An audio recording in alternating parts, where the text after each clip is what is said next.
I'm Eric Troutman with ATM Advertising Alliance, one of the founding members. And I'm Russell Pandina, one of the other founding members.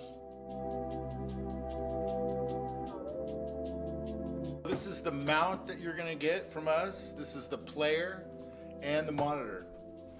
Russell here is going to show you about the extra packaging that you may need for the player to run smoothly. For each of the installs, we have a pigtail that you can plug directly into the ATM power supply and use that to get power without running any additional cords into the ATM. A three-way splitter, because you have three items to plug in. You'll have to plug in the player, the monitor, and a 5-port switch so that you can run the ATM as well as the topper on the same incoming internet line. This is the ATM Advertising Alliance player. Comes ready to go. All you do is plug in the power source right here on the back. Power source in, HDMI goes in. You'll run these to the monitor. This is your spot for your mouse to plug in, and this is for your Ethernet port. That's it. It does come with an antenna, you don't need it, but we put it on because you never know what the future may hold. So just put that on there, put it like that, and it is ready to be installed. This is the mount that you'll be using. We're going to unpackage that and go through pre-staging prior to installing on the ATM.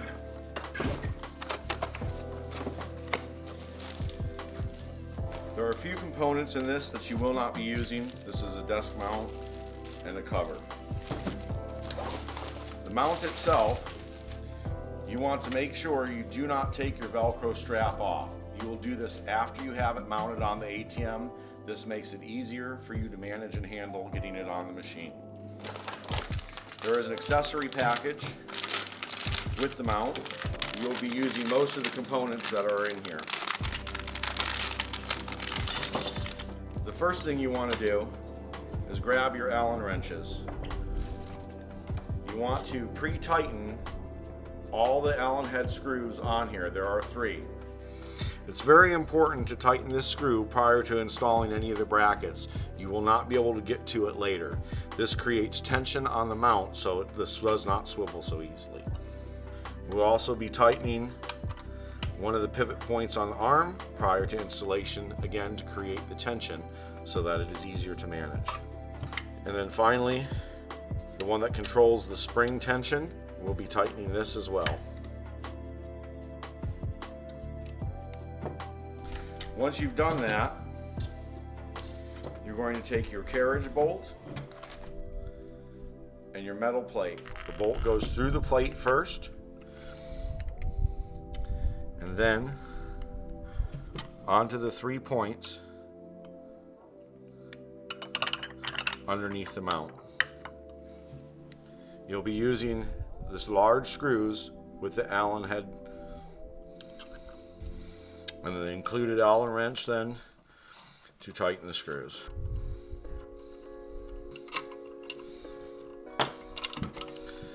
Now the mount is ready to be mounted to the ATM. So here's the 20-inch monitor that comes with it. Just simply unbox the monitor. And what we do, all this is basically trash. You won't use this. The most important part about doing the mount, the monitor, is putting on the studs that come with it. Studs are in this bag. You'll open this bag up. Here are the studs right here. These studs, just open them up and apply them right here. Okay, so we've got the studs onto the monitor. It's very important to do that. Otherwise, if you don't, if you try to screw it directly, it'll put pressure on this. It'll ruin your screen. Russell noted earlier there's 4 screws that come with the mount. What you do is you take the 2 screws and you go ahead and put it on here now, and what that does is it allows you to put the monitor onto the mount, takes all the pressure off. This TV did come with its own screwdriver. Okay, so we're gonna open this up. The Yosongs come with a piece of plastic in here that's pretty hard to get off. So what we do is we take a hammer. It's easier just to pop that out of there. You'll take your mount with the carriage bolt, run it through the hole on the top of the ATM. Once that's done, you're going to be using your additional bracket and the wing nut.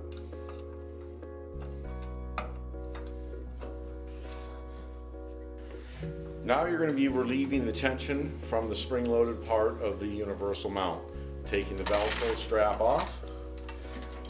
And this is why we tightened it to begin with. So I'll be taking the monitor, lining up the 2 screws, sliding them through. That will hold the monitor in place while you install the last 2 screws and tighten everything down.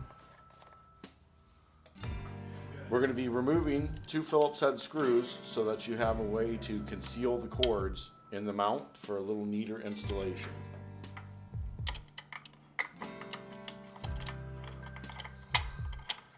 Once you remove the top screw, you pinch the plastic together here in the rear and this piece will come off. We'll be moving the Phillips head screw on the back of the mount. If the wall is in your way, you can swivel the mount to make sure that you have access to the screw. Same thing, once the screw is out, you can pinch the plastic. That'll remove this piece. You'll plug your HDMI cable. It does not matter which port you plug it in. I usually plug it in number 2 just because it's closer. You'll be bringing the cable from the inside of the ATM for the power to the monitor.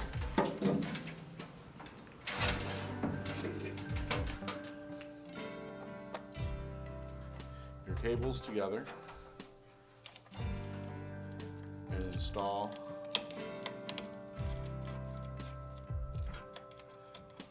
your plastic cover back on place.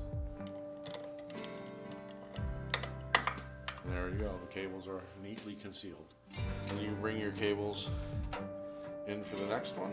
You see they're going to go through the 2 slots on each side.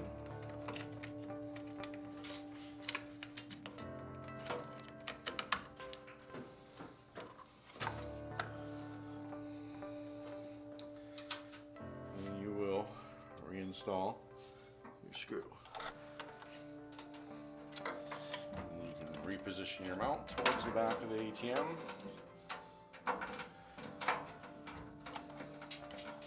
Your cables are nicely concealed. Okay, this power supply simulates the one inside of a Jinmega or a Yosong. You're going to have this adapter. It's going to plug right into the outlet, and then you're going to take the other end of the outlet and plug it into a 3-way. This 3-way is going to allow you to plug in your switch, your player, and the monitor, all from inside your machine. Okay, as mentioned earlier, this is the pigtail that connects into the 3-way power strip. This package here does not come with our package.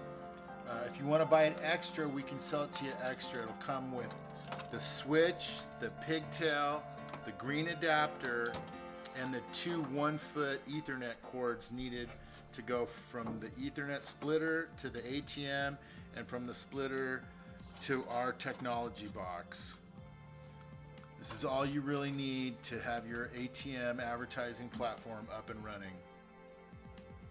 Whether you're using a wired keyboard and mouse or a wireless, you're going to place the USB, I'm using a wireless, dongle into one of the USB ports so that you can operate the keyboard and mouse.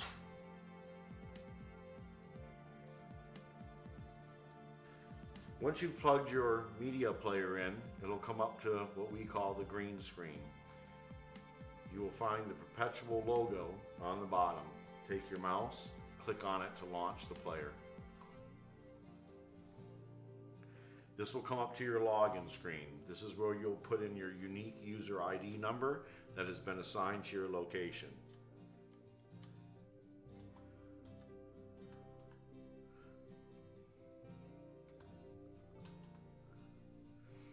Then you'll go to your PIN number, click login.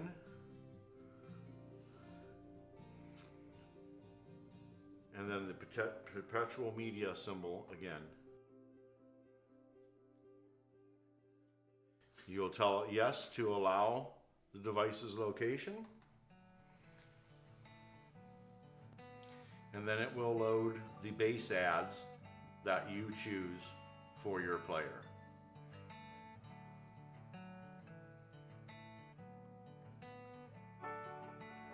Now, this is a national advertiser. From the time we turned it on, this is a paid ad coming through on the player. In between the paid ads, those base ads will run as the screen is requesting paid advertisement from the media server.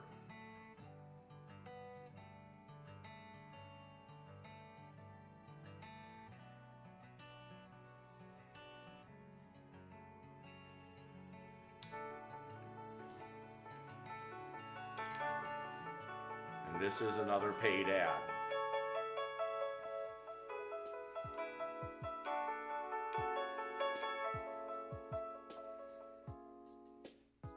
And a base ad.